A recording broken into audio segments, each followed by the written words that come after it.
Reconnection successful. Okay. That was fun. I think we're back Yeah. live. Hi, everybody. Oh, Where did sorry, we leave everyone. off? I have no idea what just happened. You know what? It's Halloween. Maybe it was a ghost. Um, Clearly we're haunted. We're in Silent Hill. Um, so okay. Anyway, sorry. Um, so we were talking about like campaign timelines, basically. Very spooky, Andrew or Andy Rue. That's great. Um, but we were talking about campaign timelines and like about how long it takes. So it could be very quick. It could be a longer process, but it's up to you and your coworkers to figure out how long you want it to take and how much work you're willing to do. How much work do you feel like it was, Vimy? I'm actually not sure. I at the time it felt like a lot of work, but then like looking back, I was just like it was just really just blocking out time, like just to talk to people. Mm-hmm. Um, which, for some people felt like work, for other people it wasn't, you know. It was more just it was less about the amount of work and more just like the amount of uncertainty when you're about to have conversations that made like this stuff that really wasn't a lot of work. It felt like just a lot of like gravity behind what was going on. Like there was a good 2 weeks where I felt like there was something really important happening every day. Mm-hmm. But once kind of everybody else was on board, like it just felt like a okay amount. Like I was still having fun. I was watching movies in my spare time. So yeah, I don't know if it was necessarily like big on work. It was just like, it didn't feel like day to day work. It felt like really important work every day. Yeah. Mm-hmm. Um, Same thing for us at Titmouse. Like we really tried to. We had a larger organizing committee uh, than what you guys had at Workinman Vimy, and because of that, we were able to divide work um, more equally, especially with people's varying levels of um, ability to do the work at certain times. Because like some people would be slammed with deadlines and they couldn't do it, or something would come up in their lives, and there would always be somebody else to pick up the slack in the instance that someone else couldn't do the work. So it was always like pretty consistently getting done, which is great. And that's why we also aim to have things like that are called organizing committees at workplaces, which is like a group of coworkers who get together on a regular basis to talk about the strategy involved with organizing your workplace. Um, how did that committee come together for you, Vimy? Literally day one. It was a Sunday. I just called everybody that I now that I think about it, it's just everybody that I had interacted with at like a personal level over the past few years. Um, so I called about like four people.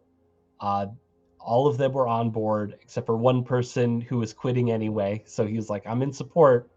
I'll, talk to some other people for you, but I'm going to be gone in a couple of weeks. Which again was kind of stressed how important it was to get the organization efforts moving. Um, so yeah, it was just that first day. Uh, we had an organizing committee of like four people total, including myself. And then it was just a matter of like, okay, now we all need to Google what unions are and figure out a lot of that stuff. Um, so, yeah, we did reach out to a number of organizers, including, I now look back on it, we really had no idea.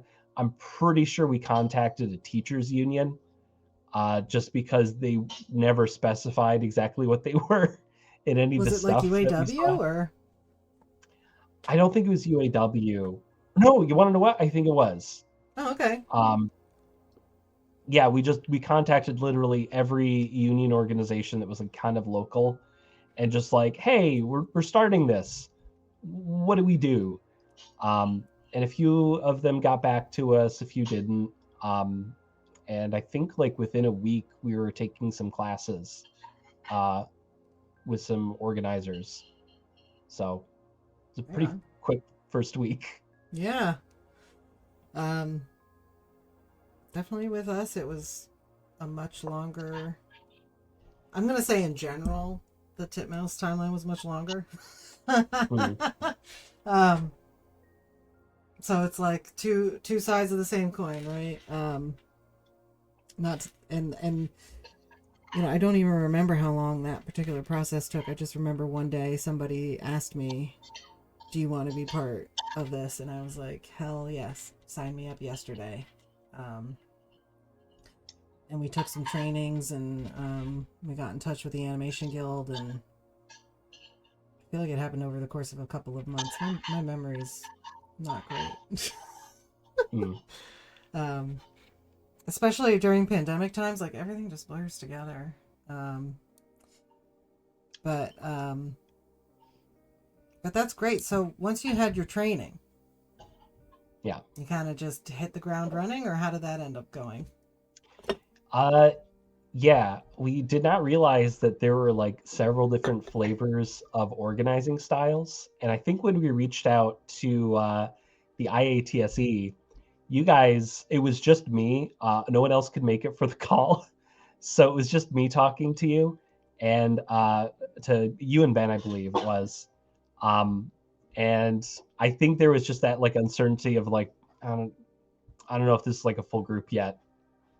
And you guys just were like, yeah, talk to some people, get back to us when you have like some more people. That's my recollection of it anyway.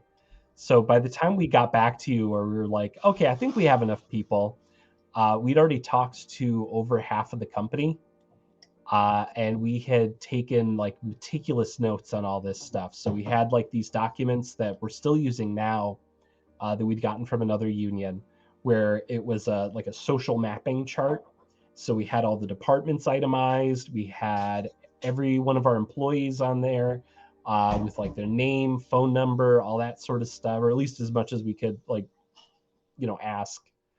And then when we went back to you guys, you're like, okay, well, let's step one, let's go back and do it again just to make sure everyone's on the same page. So we went back in, filled in all of like the little gaps in there. Uh, there's like a couple of different ways of assessing support. I think everybody goes at least by some system of like, are you in favor of a union? Are you not in favor of a union? And then like, if you are in favor of a union, are you like just a yes, or are you like a yes and I want to help organize? Um, and then you guys had like another point, which I can't remember offhand. Yeah, we Even use just a what I said. scale of 1 through 5, Yeah. which a number 1 is somebody who is, yes, I will vote yes, and I will help you do the work. A 2 is somebody who says, yes, I will vote yes, but I don't have the time to do the work. A 3 is somebody who has questions. And a 4 is somebody who says, no, no, thank you, that's not for me. And then a 5 is somebody who says, I'm telling the boss right now, how dare you? Um, Which we luckily did not have any of those. they're usually pretty rare in my experience. Um, Not to say they're unheard of. Yeah. Um, Especially when you get into a place um, where folks are really friendly with the CEO or with Hmm. upper management, because they have relationships. We all have relationships. Yeah. Um, but at the end of the day, would your CEO take a pay cut or lose their job to save yours? That's a great question. Yeah. Um, but yeah, generally, those are two major trainings that we do. Is like the first one is having the one-on-one conversation, which is pivotal to our movement. Is teaching you how to have that conversation with your coworkers so that you can have it effectively and let them draw their own conclusions about whether a union is for them or not. Because we're not here trying to like convince people, you know. Yeah. We're not twisting arms or bribing by any means, but we're certainly helping people make their own decision about whether a union is for them. So that's our first training that we do. And then we talk about mapping, which is something that you brought up, Vimy, and that's mapping out your workplace, which is talking about who interacts with who and in what capacity, and sometimes even further than that, who interacts with your company. What is the social mapping for your company? Who in your community is supporting your company? Who in the community is looking to your company for material, like the clients that work with you, or um, the people that even experience the things that you create. Those are two different types of mapping, but the first one is really talking about like who at your company relates to who, and then you strategize who should talk to who, because that conversation is kind of delicate, right? So Yeah. figuring out who best to talk to a person is also a part of that mapping strategy. Which again, even my coworker that was leaving, just him volunteering of like, oh hey, I'll talk to these other couple of people who like no one else I talked to that day really dealt with them day to day.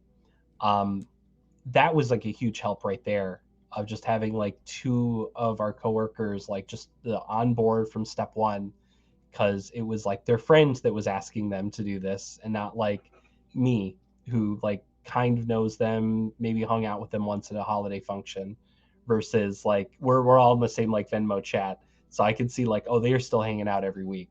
Yeah. Um, Venmo chat. Wow. Uh, every once in a while I look at Venmo and I'm just like,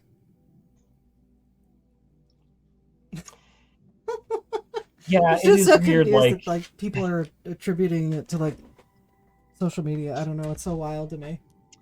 it's just weird getting like the CTO at our company bought like a sweater for a former coworker, and I'm like, I've no idea where to start with that. It was August. I know they hadn't seen each other in like a couple of months before Wow, then. What fun activity were they doing that day? that's wild. I hope it was fun. I hope so too.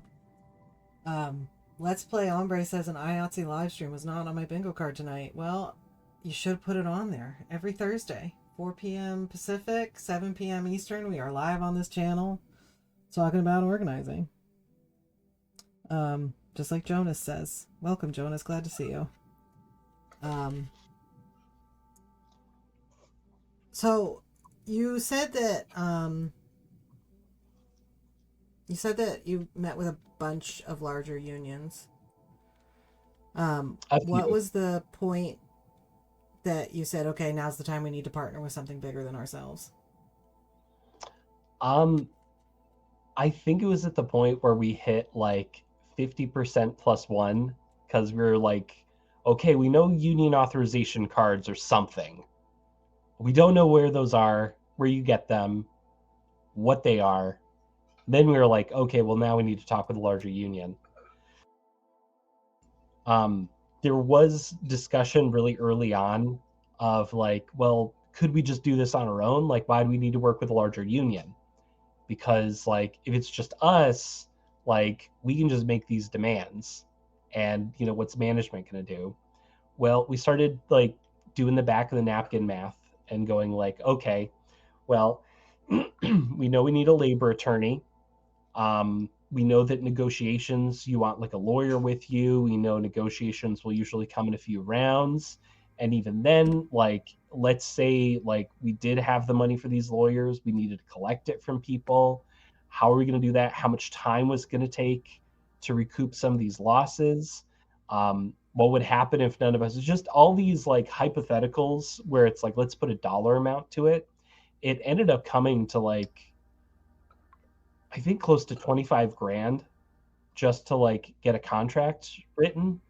was our little back of the napkin math calculation. And at that point, we were like, let's talk to some larger unions.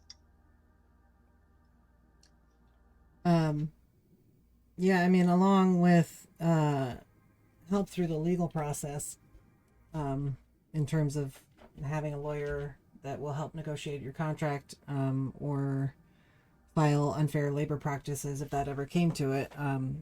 We offer our support in many different ways, which includes trainings, regular meetings with an organizer like myself,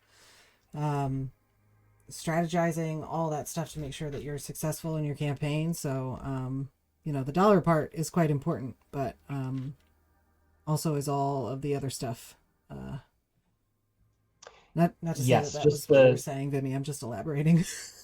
well, to elaborate on what I said earlier, Yes. at Uh-huh. 50% plus one, we were like, okay, it's union card time. And if we did not seek out some a larger union, um, the recommended amount is like you want 80% of your bargaining unit to sign these cards, just to like, if management does anything crazy, like, that if you lose a few people, or if our issue was, we did a hybrid election system, and we had some like little issues with the mail. Nothing like nefarious. It was something like the office, like, um, the NLRB, they mailed one of the ballots to the wrong address, or not to the wrong. They mailed it to the wrong person, and it cost us like a few days. And I think somebody missed it that way. A couple of people were out of town; they weren't near where their home address was. So even though we had like literally 100% support from our unit, everybody signed a little like, hey, we're in support, sort of thing. We ended up getting 16 votes out of the 20. Um, so, if we had started with like, 50% and we lost like even one vote, we would have just lost the whole thing. Yeah, that 80% number, um, uh, I'll just like quickly talk about that real briefly. So under the law, you are allowed to go to a vote with 30% support. So if you have like 30% support from your coworkers, you could trigger an election with the National Labor Relations Board. But that leaves 70% of your coworkers who you have no idea how they would vote. So that's very risky. And other unions will go forward with like 60% because you've got your 50, and then there's a little bit of a buffer.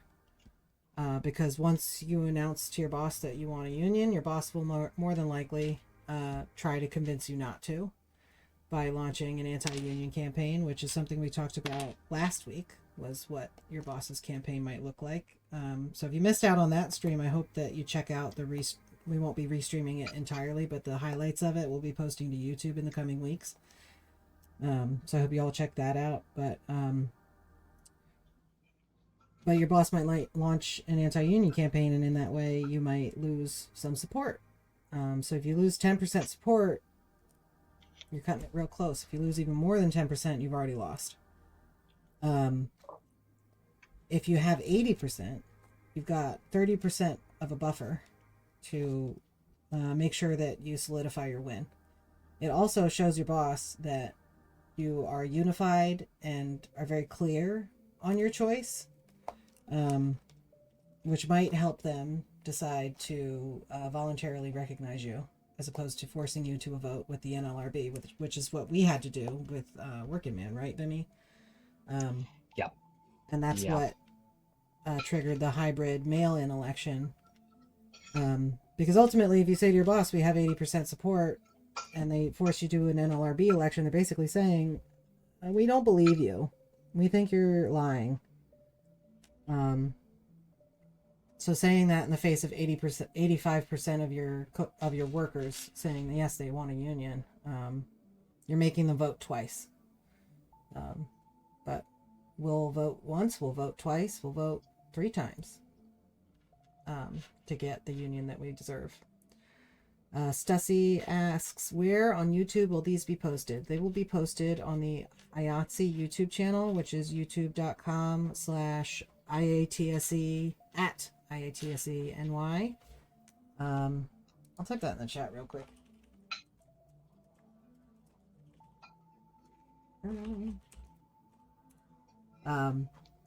So keep an eye out for those. We'll be posting as soon as we can. But yeah, so we were talking about getting super majority support. Oh. What do you think was the hardest part for you to get to that super majority support, that 80% number? The hardest part was probably just dealing with the ping-ponging of support from some people, because you talk to them, they'd go like, yes, that sounds like a great idea, and then they'd Google like, hey, let's learn more about unions, because I could say whatever I can about like, well, this is how unions work, these are the sorts of things we could ask for. They Google it, they get a whole bunch of anti-union talking points, and all of a sudden, like, anything that pops out where it's like, ooh, that sounds bad, all of a sudden it's like, now I'm not sure. So then, it wasn't necessarily hard, like having that talk with somebody of just like, somebody would look up, they'd say, hey, it says here, if you're part of a union, like bad workers can like just never get fired. You're just going to be stuck with bad coworkers. And it's like, well, I don't want to be stuck with bad coworkers. Do we have any bad coworkers? No, we don't have any bad coworkers. Okay, well, what would make somebody a bad coworker? And they list out stuff where it's like, well, that just seems like we would let management, let somebody go if they like never came to work, if they, did something, bad to one of us, like if they were, harassed anybody, like just these things where it's like, not really an issue. It's just like an anti-union talking point. But it can get a little exhausting when you have like 3 people a week all of a sudden learn some new anti-union thing and then come back. And we do as much inoculation as we could, but somebody would always come with like some new issue that would kind of like freak them out. One of them that kind of threw me for a loop was somebody was like, well, what if we unionize our office. You mentioned that this would be like a news story, because I told them like it's just going to come up in the news, like we might do articles or whatever. He's like, well, what if somebody, I'm applying for another company later on, they see that I was part of a unionized workforce and they go, oh, well, I don't want to hire this person if they're from like this unionized place, because they might unionize this workplace. Which I hadn't heard of before. I think I even checked with you at the time and you were like, I don't think I've ever heard of that happening. So now all of a sudden we're, talking down somebody from this hypothetical, where months later I'm talking with other organizers, I'm talking with other people who like successfully, striked against their companies, and they're all saying like, oh no, we got better jobs later on, specifically because we weren't just part of this organizing workforce, but like we talked about it. It started conversations, it started a networking thing, and a lot of them that really took the initiative, like it just kind of transferred in their wider careers. And even just, and I know I'm jumping ahead a little bit, later on when we actually like did announce and articles started coming out, we got nice emails from like our clients who were congratulating us. One of our clients heard about our unionizing efforts when he was just exercising. He was listening to NPR and he hears the news, and his immediate worry wasn't like, oh, unionized workplace, that's going to be trouble. His first reaction was like, that's awesome. And he congratulated us on like a meeting the next day. Like, that's awesome. the reaction has been like incredibly positive, like industry wide. And again, that was a worry somebody had, where that could be like a negative thing that you just kind of had to deal with. Yeah.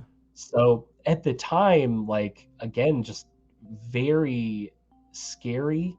It was kind of exhausting, but I guess that's partially why, like, I look back and I'm like, ha, that wasn't much work at all. Because a lot of those worries and a lot of those concerns and a lot of those setbacks, like, in the end, they didn't really amount to anything. Hmm. And if anything, it just kind of solidified that, like, we were doing a good job and we were doing the right thing. I think that that speaks really highly of you and your committee's ability to continually follow up with your coworkers, um, which is also really important during this process, is making sure that communication is open, and that you're keeping people aware of where we're at and what next steps are and possibly how they could help, at multiple stages of the process, because this is very much a democratic thing, and all people are involved, whether they vote yes or no. A no vote doesn't immediately boot you out of the bargaining unit. If we win, you're still in the unit. So it's really important to keep communication up, and I think that led to your strength as a group, is because you and the rest of the organizing committee were like really doing an awesome job following up with folks on a regular basis. Yeah. And even though that stuff can be pretty hard, um, to feel like, oh, we made so much progress with this person and then they regressed because they went on Google. Like, Google, I don't encourage anybody to Google union stuff, because depending upon what Google wants to show you based on previous searches of yours, like, it could show you anything. And ultimately, what you find through Google is the answer that you're looking for. There's a lot of misinformation out there. I think we all know that. And it's important to get your facts from the source. So Google's not the answer. Neither is Bing. If Ben's watching, I'm not encouraging anyone to Bing anything. Sorry. So what do you think it takes for someone to be the change that they want to see at their workplace?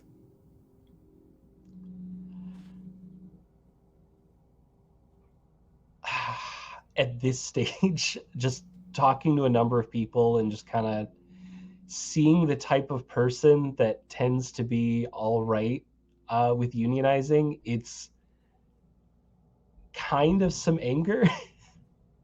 Not not like rage issues or anything, but I just mean, like, actually being upset enough to, like, be reaching out for solutions that are outside of your company. And there's definitely some frustration. Like, a lot of the people I talk to, it's usually like, you know, they're saying, if we don't unionize the workplace, I just don't want to be here anymore. And just having that moment of, like, I could leave, I could find a better job, but what's going to make that job any different? What's going to make that job any better? And is it worth just standing my ground and taking the effort to actually make positive change in my workplace? And I wish it didn't take that, because just throughout this process, like, this is way more standardized than people would assume. Like, I think we went into this thinking it was like a wild west of, like, we're taking a stand against the coworker. But again, it's, you fill out some forms, you just make sure everyone's cool with it. There's a federal agency, the NLRB, where if the boss is like, I'm not letting this place unionize over my dead body, well, you don't argue with me about that. Argue with the judge who says, like, no, you legally have to recognize this. Yeah. Like, there's a lot of power that we have that, you know, so much corporate culture has done to make us forget about it. And again, going back to like the, I don't think it was hard work, because I read about the history of unionization. I read about like fighting against the Pinkerton Agency. I read about like long, elaborate strikes you need to do against your, you know, boss to actually enact change. But when it comes down to it, it's just like, you know, hey, I think we should unionize. Everybody up for it? Yeah. All right, cool. Let's fill out a form. That's really all it is. So I'm really excited for the day when the right attitude for a unionized worker or for a union organizer is just somebody who's like, I can handle a spreadsheet and I got like a couple hours a week. That'd be great. Yeah. Um, I mean, it's a little more complicated than just filling out a form, but I get what you're going for. I know. But you know, that's again, that's why we have, you know, these national unions, because you know, Hmm. you guys are such an amazing support. Um, there's a lot of like just day-to-day work and worry that I realized I didn't have to do because you got to worry for me. You got to stress out about it. I didn't have to. I could just go like, I'll tell Chrissy. Yeah. I'm gonna veg out on this one. Yep. Hmm. Let And then them I'll worry handle it. about it. That's what I'm here Yeah. for. That's great. I love that. Yeah, you know, a lot of what we do when we're organizing, I've had so many people say to me, I'm so sorry for um, venting at you. I'm so sorry for unloading on you. And it's like, don't apologize. That's what I'm here for. Um, that's what we do when we have these conversations, is like we're kind of addressing a lot of people's pain with their workplace. And some people don't have pain, which is great. Love those people. Um, but some people do. They've got a lot of hurt that's happened, because we take so much pride in our employment and what we do for a living. And when it doesn't work out in the way that we wanted it to, or we're treated unfairly, we feel like it's an individual problem. Um, and we're here to let them know that, like, it's not you, it's the system. It's your boss, it's your employer, it's the way that our relationships with executives work. Um, and try to Which take the blame off of them and move it to where it like rightly belongs, you know? and to speak to that a little bit, Mm-hmm. talking to a lot of people at our company, like a few people had horror stories. Like a few people had like really bad things happen to them where we were like, you should be way more mad at the company than you are. Um, and then other people like had no complaints. They were like, no, I'm just perfectly happy here. But then once you asked, like, hey, we don't have like a set policy for this, that, or this other thing. It's just we're kind of taking the boss's word for that. Like, wouldn't you like a little bit more structure for that? And they'd go, yeah. And you go, do you think the boss would actually do that? And they go, no. And you go, well, what if we just made the boss do it? Like, would that be better? And they'd go, yeah. And that won a lot of people over. Like, your Mm-hmm. company doesn't have to be making people mad. You just need to convince people that the union can provide certain benefits and structure that the company either doesn't want to provide, or the company is just incapable of providing. Um, and even getting down to like, you know, we're at an at will employment state. So people can be let go for any reason. And a lot of people had some uncertainty about why certain people got let go. And the rumor was like, oh, it's just because like they were kind of rude once. And you can make that assumption because there's no documentation, no one's taking notes. When you ask people why they got let go, you'd get like three different answers from three different managers. And even just saying like, hey, what if we only let people get let go if we went through a certain like system, like an arbitration system? What if you actually had to write down what, you know, people were let go for? What if we had records of this stuff? What if you got let go just because of like bad business, instead of signing, you know, this boilerplate thing that says like, I'm never going to apply for a job here again, which is on there because it protects the company. If like another job that they, you know, were let go from, if another position opens up and they don't happen to hire them, then they could say, well, it's discrimination. They let me go specifically so they could hire somebody else, which sometimes that's completely legitimate. Like, yeah, they absolutely did. Other times it's just like, no, we just got a better applicant. We didn't want to go with you, which is also not fun. But it's Yeah. like, hey, let's just have rules here about this. Mm-hmm. And, you know, granted, it's not in the, you know, company's best interest. It's in the sense that the company's best interest is to find the best people they can pay the absolute least for. Mm-hmm. But it, you know, again, it's not out of anything where it's bad necessarily. It's not like a maliciousness on the company's part. It's literally just a matter of they are not going to fix this problem. There's no way they're going to fix this problem. We're the only people who can fix this problem. So let's do it. Yeah. Yeah. Sorry, I ranted. Yeah, just like to go back to something you said, like about your coworkers who maybe said like, "Oh, I'm happy here. Everything's fine. We don't have to do anything. Why would we do this?" And I think something that was really powerful about what y'all did was that people just want to get it in writing. They want to be able to say, "Okay, these are the great things we have. They're awesome, and I don't want them to be taken away without a conversation. I want to be able to negotiate around them, so if your boss wants to change them, you have a say."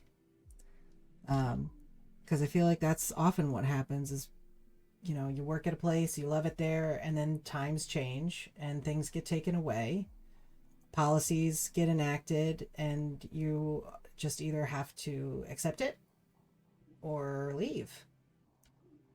It's like, well, there's the door, and it's like, but why do I have to change my life? You know, Yeah.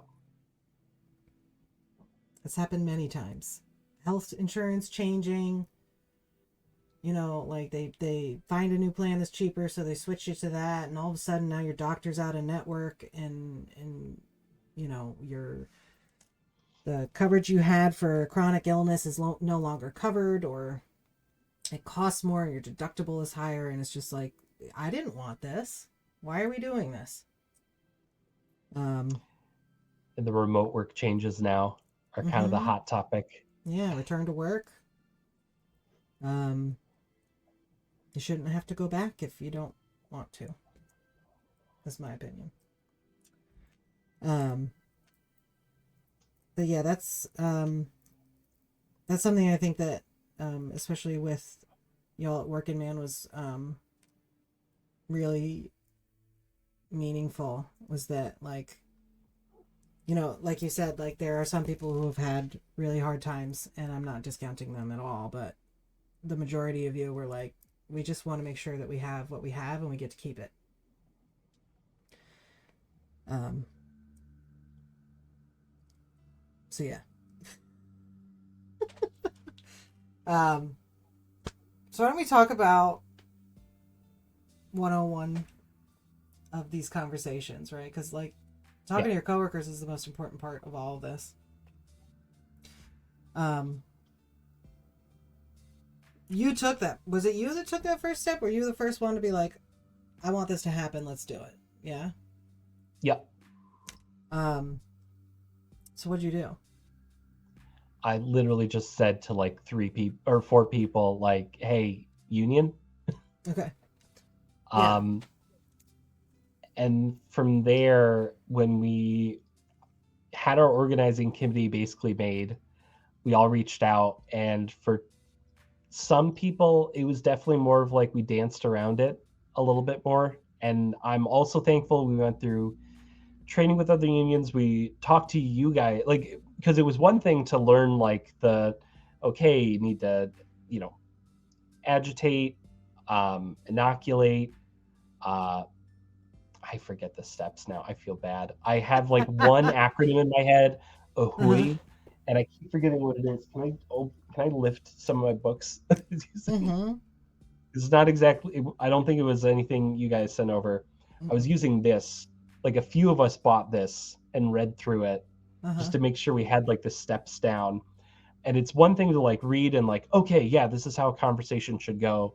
It's another thing when you talk to somebody, try to agitate, and you're just like, hey, how do you feel about that one policy? And they go, yeah, I'm fine. It's pretty cool. Like Yeah. I understand. And like, oh, I don't know what to do from here. Um, so just having like you guys there to like, go through this stuff with us. Like we went through practice sessions. When we went back, just if we got kind of scared, like, yeah, yeah, I guess it is okay. All right. Anyway, talk to you back at work. You stop talking. We had to have conversations with you guys and just go like, okay, well, you know, what were we kind of worried about was going to happen? Like, let's try to get this conversation to a certain point, just kind of get this rolling. um yeah, some people just because what you're supposed to do is try to find some issue to kind of bring that stuff up. um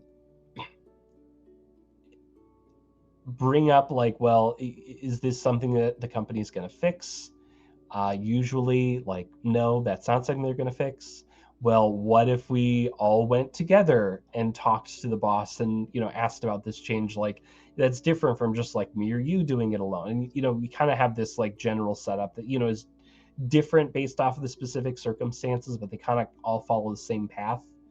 Um, and it's very easy when you're kind of like panicking in the moment talking to people, of just going like, okay, abort. I'm off of this train because I'm kind of, I would need to reestablish. Um, but yeah, no, pretty much every conversation eventually, like we got pretty good at like, by the end of like maybe a 15-20 minute talk, like we'd get around to the union thing. Mm-hmm. Uh, and then we get a solid answer. And from there, once we got that solid answer, then it was okay to actually start strategizing and figuring out what to do with the person at that point. Like, Yeah. do we need to have another talk with them later on? Do we want to say like, hey, you should join our organizing committee? Like, what did we want to do? Yeah. Just to touch on a few things that folks in the chat might not understand. The idea of agitating is not like running up to somebody and fucking with their hair. Like, you're not trying to piss somebody off. You're ultimately trying to say, hey, what are your issues at work? What are the things about working here that bug you?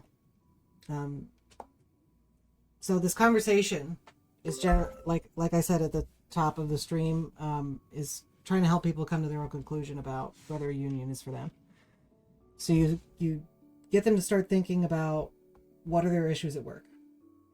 Then you start asking them, well, have you tried talking to management about this?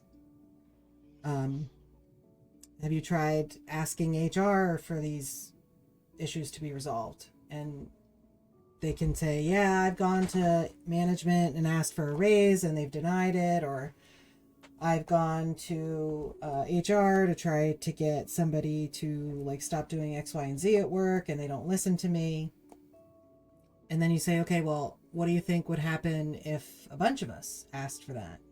Do you think if a few of us came together and asked for that change that they would have to listen to us? So you get them to start thinking about how they don't have the ability to negotiate for change as an individual. And then you start getting them to think about, okay, well, where is our power? Where does our power come from? It comes from us coming together. They have to listen to all of us if we all come together and say we want this, right? And ultimately helping them come to that conclusion about whether or not collective unionism is for them. If they're perfectly happy at their workplace and they've gotten everything they wanted, then of course this is going to be difficult to get them on board. And ultimately, you might not get them on board, and that's okay. Like, people are allowed to have their own opinions and make their own decisions about this stuff. It is a very important decision. And towards the end of that conversation, you're gonna straight up ask them, would you vote yes for a union? And they'll give you an answer. They'll say yes, no, or I need more information. Most people just need more information because they're not sure. So they will probably need follow-up. They'll probably need a few conversations to help answer all of their questions and address all of their fears. And you also want to make sure that you're quote-unquote inoculating them, like Indefatigable Mags mentioned in the chat. Inoculation is different from giving them a shot. You're not giving them a vaccine. But you are trying to basically vaccinate them against what your boss might do in the event that they do launch an anti-union campaign. So you're telling them these are the things they typically do and asking them what they think your boss might do, so that you can also help them process their fear around organizing. And then towards the end, you give them a task. You say, hey, can you talk to so-and-so? Can you talk to another coworker? Do you have so-and-so's contact information that I could get? If not, can you get it for me? So that they can help you and continue to help spread the unionizing effort. And then you follow up. You make sure that you keep in touch with people. You want to give them some tools and prepare them to help combat pushback or fear from the boss. That's an overall very condensed version of what an organizing conversation is like. And if you partner with the IATSE to help you in your campaign, we'll be there to train you on this conversation and have practice. With Titmouse, we practiced every week for a long time. And Ben Spate is a master of patience, because he helped and sat through almost every single one of those. And, some people need a lot of practice. Some people don't. Some people can hit the ground running with this, but some people need some practice and some scenarios where they interact with people of varying union approval, so that they can get that experience and feel prepared in the majority of their conversations. But one thing I always stress to people, and I feel like I said it to y'all a bunch, Vimi, but if you don't know the answer, it's okay to say you don't know. And in these conversations, you're probably the one that's going to be asking the most questions. But the person you're talking to might have a lot of questions too. And it's okay to say, I don't have an answer to that. Let me talk to someone and I will get back to you. But that first step, you don't have to go through this entire organizing conversation. Just talking to somebody you know and trust and being like, hey, I think a union is a good idea. What do you think? I will say towards the end, some of the people on the organizing committee were getting pretty cavalier, because I think Corey specifically, they said, oh yeah, I checked with this coworker. I just asked union and they said yes. And the one thing that's really important coming out of these conversations is finding out what people's priorities for change are, so that you can start negotiating around it. But for people you know and trust, and you're like, hey, best buddy of mine, do you want a union? I do. Do you want to do the work with me? Let's do it. Indefatigable Mag says, I need lots of practice. The conversation is different between members, between me and the project lead, between me and the big boss, between me and my union rep, all kinds of different conversations that could be both good or bad, depending on the issue. Yeah. And that's what we're here to help you navigate. One of the great things about having somebody in with you. Oh my goodness. To have that practice is that they can provide feedback on like what you did well, on what you might need to work on how you could answer certain questions that people might have, and give you the knowledge that you need to move forward with confidence. Because it's tough. I feel like for me as an individual, I was a very introverted, kind of closed off person before I started doing all of this. And I think the greatest gift that I got from organizing at Titmouse was a better sense of self and more confidence as a human being, to talk to people, because it's hard, especially for creatives, and I feel like it's very similar for games folks too. Like, we're kind of solitary creatures, and we're a little introverted, and we're a little afraid. So taking a big step out of your comfort zone is it's definitely made me a better person, and I encourage anybody who struggles with that sort of stuff to continue to push your comfort zone line so that you can overcome it and get better at it and be the person that you maybe wanted to be, if that is the person you want to be. If you want to be an introvert, that's great. I mean, I'm definitely a hybrid person. I'm like, I talk to people all day, and then at night I'm ready to just lie in a quiet room in the dark. See, we need more self-help books like that. It's not about self-actualization or breathing techniques. It's no, organize your workplace. Yeah. That's how you become your true self. Yeah. I will say It's there are a really lot. empowering, is it not? I At the time I started doing the union organizing part, I did a role shift at work where I was originally an artist and I ended up becoming a project manager, like just right in the midst of it. And I will say the union organizing was probably like one of the better like job training tools that I had, because a lot of the things that I'm doing when union organizing are like the same things that I'm doing with clients now, where I need to have like certain conversations with them where sometimes it's going to be tough, where it's like, hey, I'd love to be able to get you this thing really cheap, but like, we need to do a separate statement of work for it. It's a tough conversation, but I'm willing to have it. Keeping track of stuff in spreadsheets, I bring that up a lot. Just making sure that like I have an active tally of how the efforts are going so far. How is this department doing? Like, what percentage of the people have we talked to? What's the general sentiments? Like, do we need to, like, we're doing milestone moments, or do we need to repivot?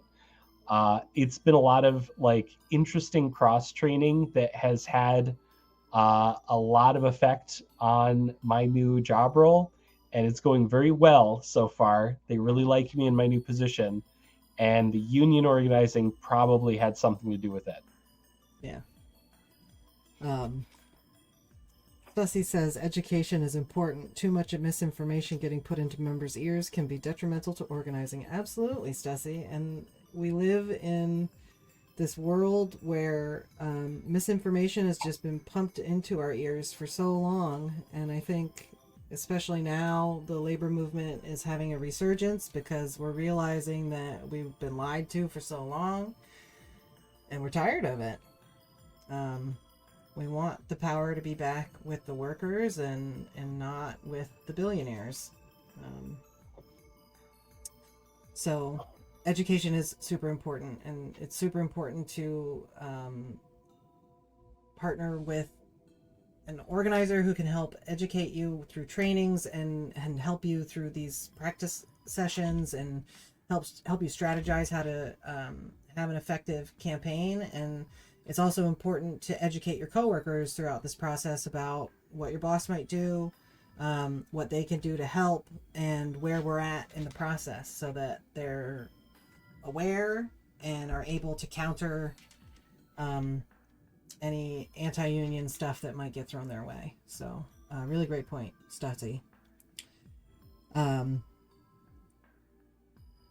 So yeah, again, back to the first step. You talk to a coworker, you find out what they want to see changed at your workplace. What do you want to see changed?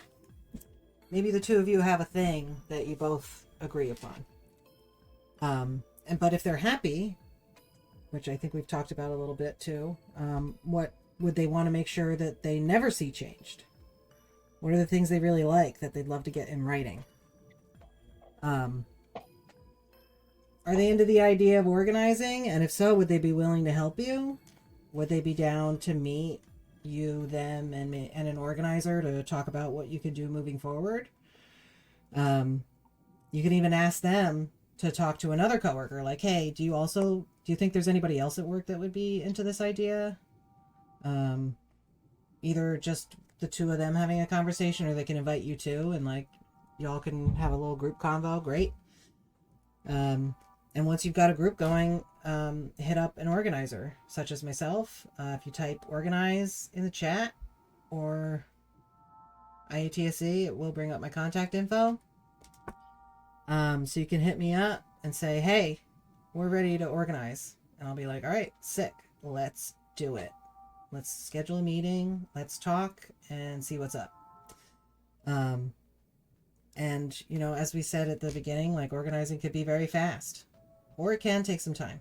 It's up to you and your coworkers to find a feasible timeline for you. How many of you are there? How many folks are at your company? What's a reasonable amount of people you could talk to on a rotating weekly basis? And we're off. But it's up to us to come together and figure out those things. So yeah. Do you feel like that's how it went for you, Vimi? Yes. I didn't think about that. Yes. Awesome. You know, I learned so much with the Titmouse campaign that they don't teach you in school. But, you know. I'm wondering if anybody in the chat has questions tonight. Especially for Vimi, because he's here. You know. Hi. I mean, I have one more question for you, Vimi. All right. Which is, what do you think that is in the future for you in the union? For you and your coworkers?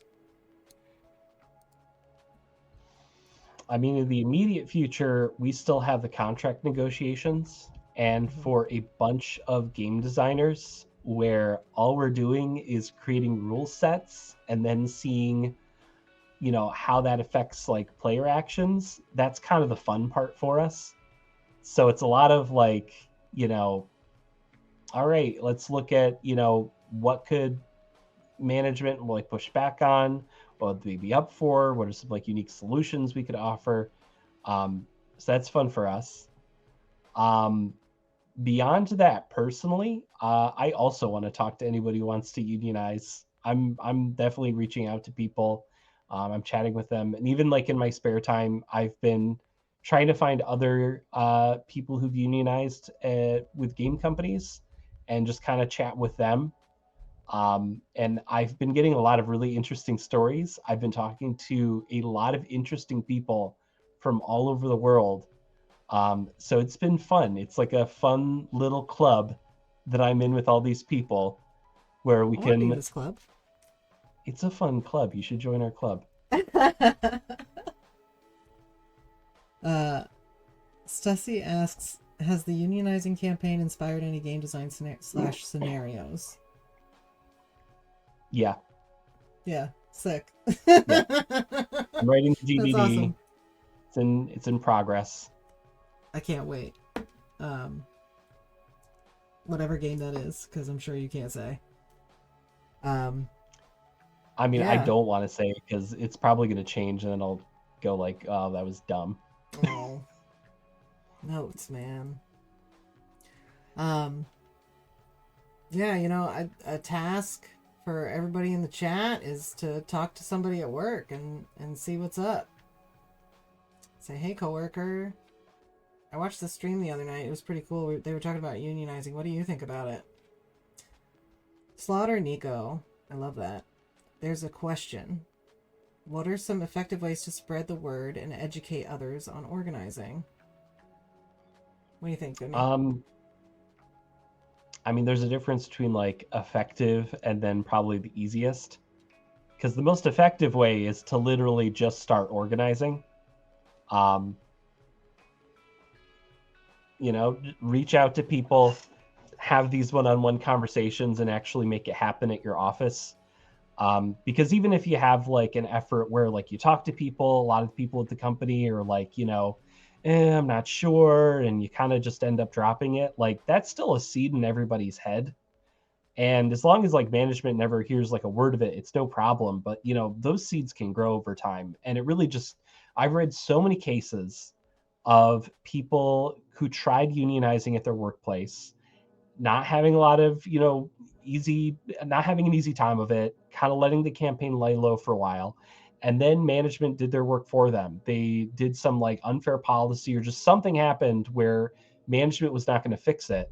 And then all of a sudden, all those people they talked to, all those connections, all those conversations, all of a sudden, like it all rose up and like they went from like a dead campaign to all of a sudden like they all organized. They had that like one big issue they could work around. So the most effective way is just to organize. But the easy fun way is just literally to talk about how cool unions are and historical stuff. Talk about the SAG-AFTRA stuff. Talk about these strikes. um, I've been telling other people. uh, additionally, less direct options for those who may now be unemployed, but still aim to spread it within the industry. Um, you can I still mean, I ask could your answer friends to that one. organize. Oh yeah, go for it. Um, so talking to folks that you know in the community, um, who might be working somewhere and encouraging them to look into it, maybe coming to these streams, filling out the survey on our site, gameworkers.org. Um, those are all great ways to continue to spread the idea that unionism is a good idea. Um, if you are interested in, having having the one-on-one conversation with folks in your community, like I encourage you to also fill out the survey on gameworkers.org so that we can keep in touch with you. And there's plenty of ways to be active in supporting these campaigns by, even if you're not working somewhere. um, so we have multiple ways that you could get involved, but it starts with you getting in touch with us and letting us know that you're into it, by filling out the survey or contacting an organizer directly. Um, so you can chat !survey or !organize or !IATSE to get all that info. Or just go to gameworkers.org. Yeah, go ahead with what you were in the middle of saying, Vimy. Oh, I was just gonna say, just because I had no idea about unions going into this, like really no idea like what unions could do, the history of them, any of this stuff. I ended up just reading a whole bunch. I There's a place in Pennsylvania where it's the Rivers of Steel tour, where like a big part of the exhibit is just like the steelworkers unionizing, like back at the turn of the century, when they were going against, you know, Rockefeller and Walter Frick, and just the stories they had, again fighting the Pinkerton agents. They had old Civil War cannons that they just filled with garbage that they shot out into the river, like just spreading positive stories about unions, making them a regular part of conversation, so that when you're having these casual conversations at your workplace, maybe it's less of a red flag for managers and supervisors. They can go, oh no, that's just regular conversation. That's not anything to worry about. It's kind of what I'm getting at. I do encourage you to avoid organizing conversations at work. But yeah, bring the cannons back, Slaughter Nico. Let's do it. Crash cannons. That's great, Vimy. That's super helpful. Again, it also just makes stuff a lot easier in terms of like finding people who are in support. Because if you know you've heard like positive things from them in the past, like that's a much easier conversation to have than somebody where you are just completely unsure like what their affiliation is. Yeah. The way we kind of scale out organizing convos is on a level from easy to hard, which is beneficial because in the beginning you're new to the organizing conversation, so you're recently trained, you don't have a ton of practice, so you talk to the easiest people to talk to, people you're pretty sure about, and as we continue to move forward, the question mark on people that we're not sure about gets bigger and bigger, and then you're ending up having to have conversations with people maybe you've never even talked to before. That's how it kind of came to be with Chipmouse. You know, I talked to my closest friends first, or people that I was pretty sure about, and then as our campaign got further and further, we ran out of options with the people we already knew, so now we had to start talking to people we didn't know that well. But the great part about it was that we had already talked to folks that did know those people. So it was easier to reach out, to schedule a meeting. And also having that intro from somebody they already know makes you less of a unknown to them. But you kind of do it from easy to hard mode. But the further you get in your campaign, the better practiced you are at it, and the better you are capable of having those conversations. So it doesn't even necessarily feel super hard. It is not necessarily the easiest thing, but it's much easier than it would have been if you did it on day one. So yeah. Any other questions in the chat? We're just hanging out in Silent Hill. Actually, I don't know if anybody else has a deep love of Silent Hill like I do. But I can't wait for the new one. Oh my god. Or the remake. Oh, I can't wait. I'm dying. Literally dying.